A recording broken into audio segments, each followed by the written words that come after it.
Au moment où vous tentez de construire un mécano pour sauver ce qui peut l'être de la filière nucléaire, il ne se passe pas une semaine sans que soient rendues publiques des défaillances majeures du projet EPR.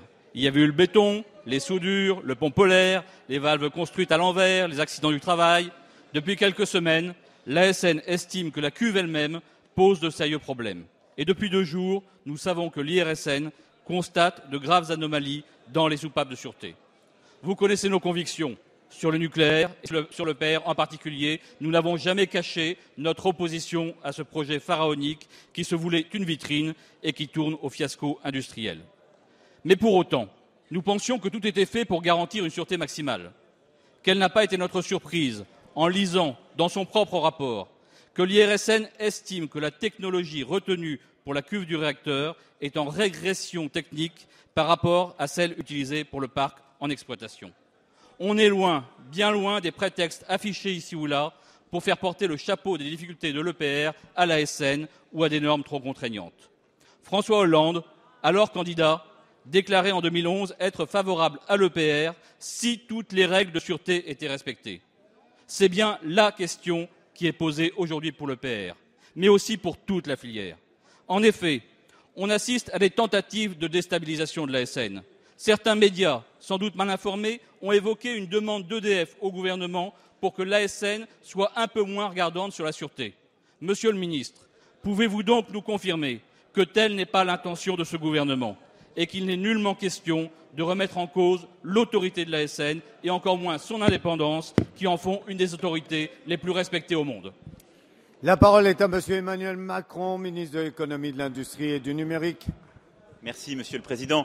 Je tiens tout d'abord, même si Monsieur le député Bopin, vous m'avez adressé la question, excusez l'absence de Ségolène Royal qui est retenue en Amérique du Nord pour la préparation de la COP 21 et qui aurait normalement répondu à cette question.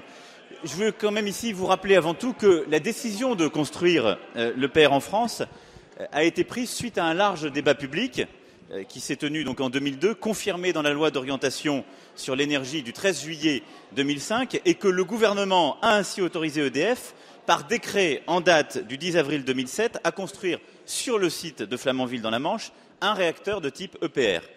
Fin 2012, donc 95% du génie civil et 40% des montages étaient réalisés. Et fin 2014, vous l'évoquiez dans votre question, la cuve a été mise en place et le montage du circuit primaire principal est en cours. Alors, à l'automne 2014, l'exploitant a annoncé un retard dans le planning de mise en œuvre lié à des difficultés rencontrées par Areva pour livrer certains équipements, sujet sur lequel le gouvernement a demandé des comptes et a demandé en particulier que toutes les mesures puissent être prises. Ensuite, comme vous l'avez évoqué, la pleine vigilance sur tous les sujets relatifs au processus de qualification sont prises par l'IRSN et par l'ASN. Et je veux ici le redire très clairement.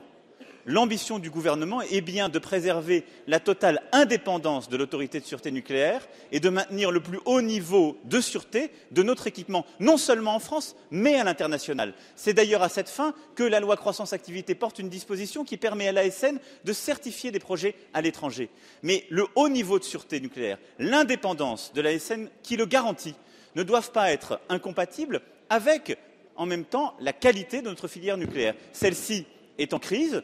Nous l'avons discuté à plusieurs reprises et nous continuons à travailler sur ce sujet, mais sous le contrôle de l'autorité de sûreté nucléaire, en toute indépendance, l'ensemble des mesures doivent être prises par EDF et Areva pour répondre à ces contraintes. Merci.